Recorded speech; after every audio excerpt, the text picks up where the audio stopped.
It's summertime in Fort Collins, Colorado. We're in the park with Columbine Health Systems and OpenStage Theatre, where there is much ado about something. I'm Lenny Scovel, and this is Stages.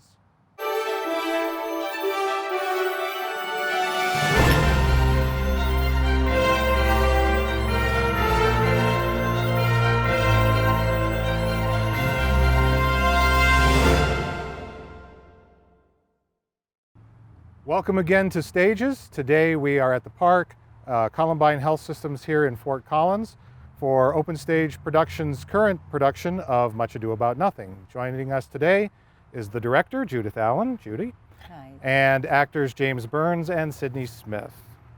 So Judy, tell us about the plot of Much Ado About Nothing. Much Ado is one of Shakespeare's earlier plays, probably written around 1598. It concerns a group of soldiers coming home from the war. They are taking a rest break at the estate of an old friend, Senior Leonardo. And we have the meeting of young Claudio, who is fallen in love with Leonardo's daughter, Hero. And another of Don Pedro's soldiers, Benedick, has a long-standing banter war with Leonardo's niece, Beatrice. James and Sydney play Benedick and Beatrice. The other part of the plot is the deception and subterfuge of Don Pedro's half-brother, John, to get back at his brother, and he causes problems between Claudio and Hero, and problems between Benedick and Beatrice, and problems with just about everyone. Right. But of course, in good Shakespearean comedy style, it all resolves well and ends with everyone being with the people that they're supposed to be with and falling in love and deciding to get married. So one of the things I noticed that you wrote about this show is that we say Much Ado About Nothing, but in Shakespeare's time it would have been pronounced more like Much Ado About Noting, right? Noting, which means observance or perceptions or overhearing. And a large part of the plot depends on different characters overhearing all or part of the dialogue, the conversations between other people, and misinterpreting it or deciding to use it against them in some form or the other. I've also heard it said that this is kind of the birth of the romantic comedy in many respects. A lot of scholars and critics claim it is the birth of the romantic comedy. It is the earliest, best possible example of the banter of wits or the war of wits.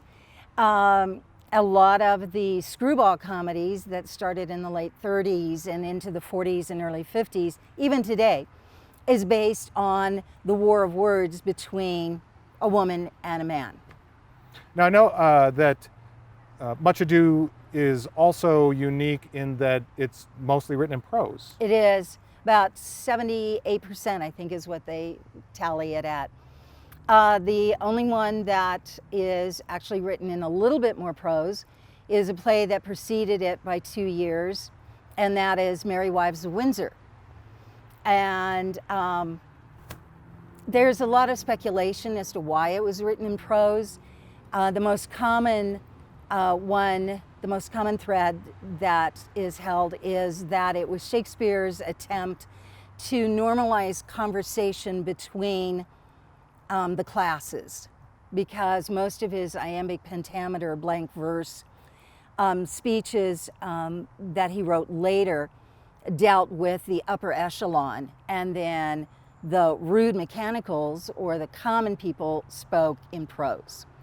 And this was a little more balanced in that everyone is a little more equal, and it was thought that it was written to assuage the courtiers of the Elizabethan court about being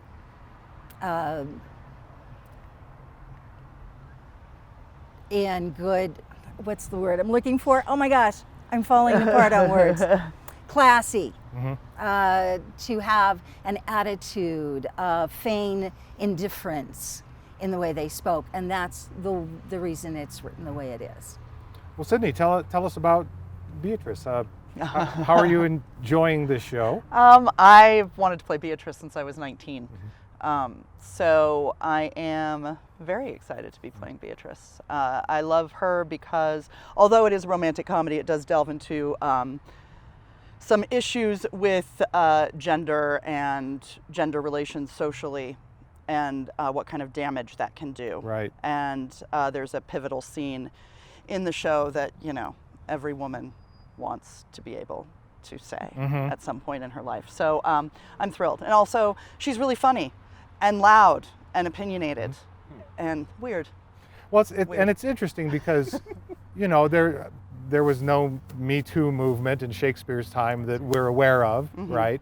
And yet he's writing for his time. He's a person of his time. So gender equality is not, it's interesting how he shapes and forms it, I think, because he does give his women a lot of power. Absolutely. And a lot of in your face. He gives some of his women a lot to say. Right. What is prevalent in a lot of his shows, and really is showcased in this show, is the, for lack of a better phrase, bro culture.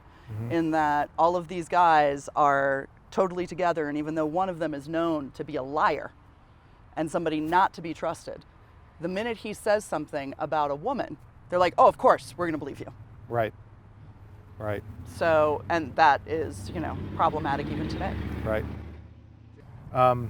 James, in addition to playing Benedick, you are also serving as the fight captain of this production. Is that correct?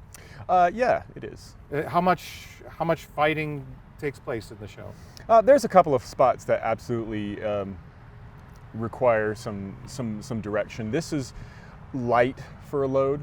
There's just more about maintaining safety, and this was very much a collaborative process. Unlike some shows where I'll actually build the fight, this one didn't really build too many of these fights. They were more like, hey, this is what we need to do. Okay, well, here's how we do it safely. So it was a bit more of a light touch and much more of a collaborative process. So, but talk a bit about so for our audience who, you know, they go and they see a sword fight, or they see a fist fight, or they even see somebody thrown to the ground, right? And they take for granted oftentimes about all of the training and preparation that needs to go into creating that safe space. How do you facilitate that as a fight director?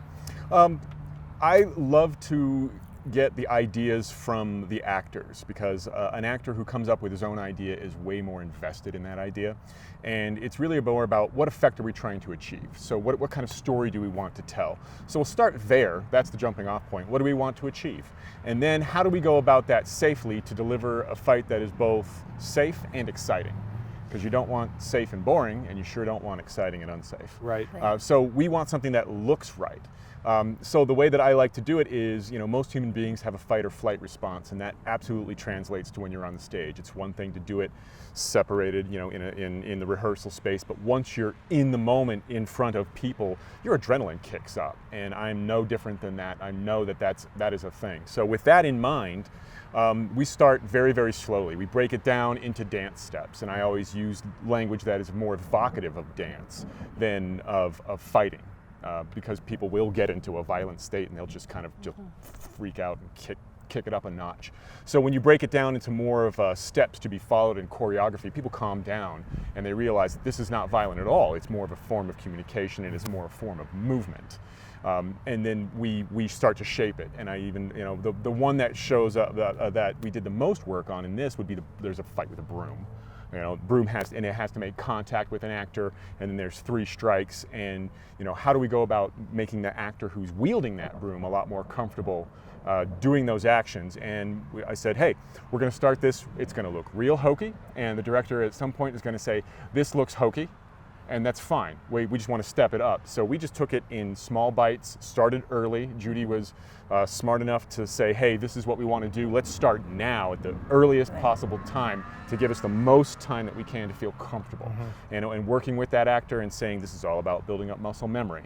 And it's all about adding little bit at a time. And every time we do it, it gets a little more exciting and it gets a little more fierce. And by the time we were into tech rehearsals, it was like, we got a note on it every night. Judy would like, hey, nobody mess with Ursula. Yeah, they were ready.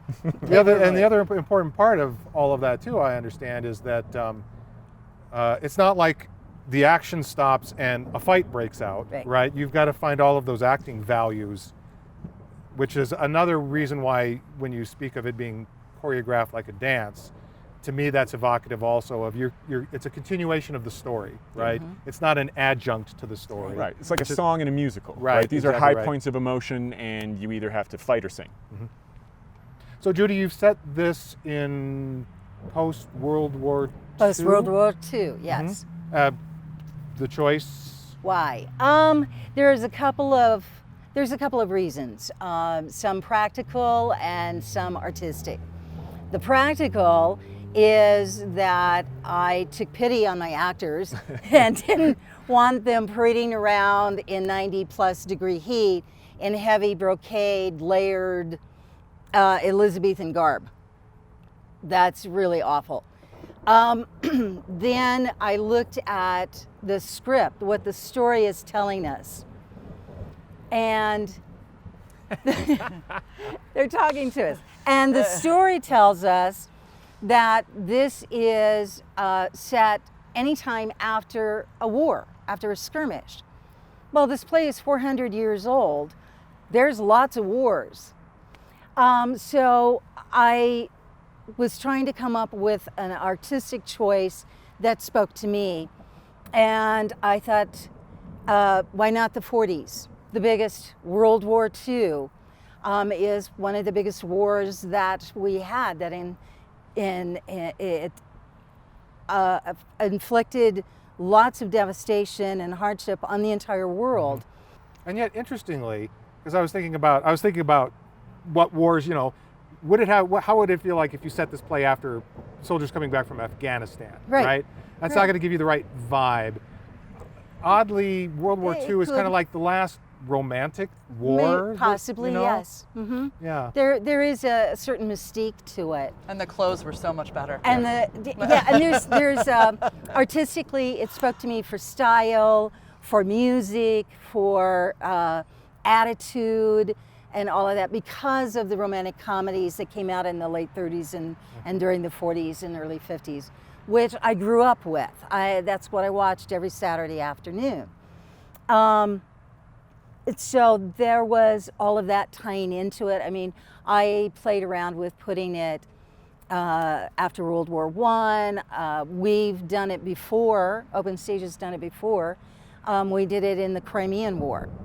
It's been done Elizabethan. It's been done in the 30s. It's, so basically, anytime you have a war and any era, you could easily place this.